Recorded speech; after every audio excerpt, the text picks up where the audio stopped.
Welcome back to Askewed Reviews. And throughout this week, I'm doing trivia reviews for the entire Final Destination series.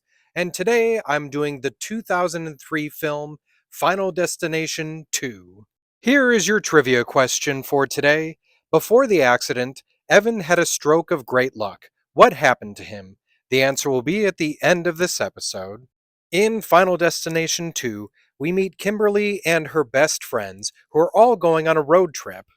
While on their way, Kimberly has a premonition, which is all about a horrifying car pileup that ends up in a devastating amount of deaths.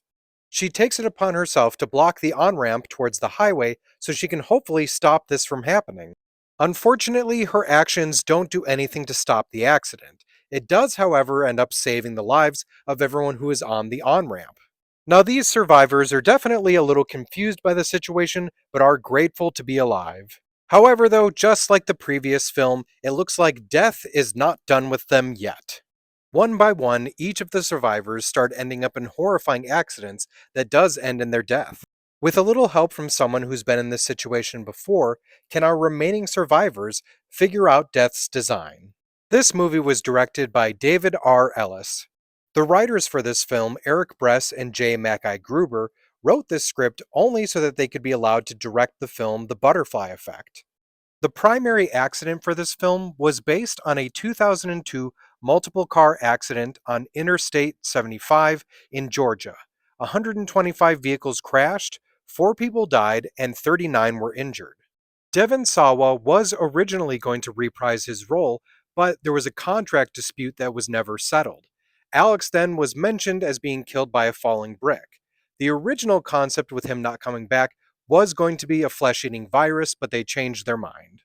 Ali Larter and Tony Todd are the only returning actors for this film. Just like in the first movie, some of the characters' last names are actually an homage to other directors. For instance, Kimberly Corman is named after Roger Corman, and Nora and Tim Carpenter are named after John Carpenter. In the original script, Tim Carpenter was written as a 9-year-old. Then they bumped him up to 13, but New Line Cinemas was not okay with either of those ages being shown dying. So they bumped him up to 15, which is apparently the perfect age for that in the eyes of New Line Cinema. Additionally, the actor who played Tim, James Kirk, was actually an uncredited extra in the first Final Destination. The character of Kat, played by Keegan Connor Tracy, was casted only 5 days before filming started. The character of Evan is played by David Patkow, but did you happen to know that Jonathan Cherry, who plays Rory, originally auditioned for the character of Evan? With a lot of Final Destination films, they tend to give a bit of foreshadowing before someone dies, and this one is one you may have not noticed.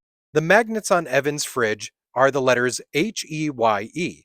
When the H falls into the food, it just spells the word I, which of course alludes to his death.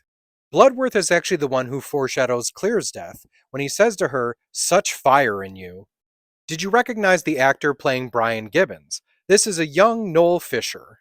Just like every Final Destination film, the number 180 keeps showing up.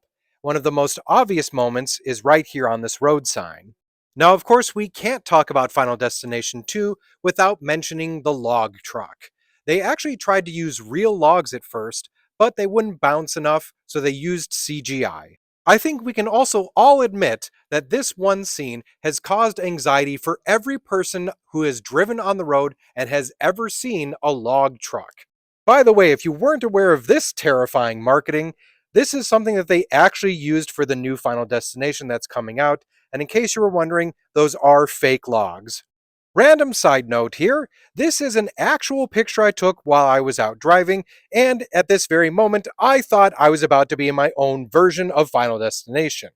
The school bus that appears right before the accident at the beginning of the film has the name Mount Abram on it. This is the same school from the first film. The sanatorium that Clear is in is the same one used in Halloween Resurrection. Did you happen to know that this is the only Final Destination film so far with an opening death scene that does not have a memorial service afterwards? This is completely random, but if you didn't know, Tim is reading the book Bag of Bones by Stephen King. This film has a body count of 23, 15 that died in the accident, 6 of the survivors that would later on die, and then, of course, Clear and Brian Gibbons. This movie was filmed in Campbell River and Vancouver, British Columbia, Canada.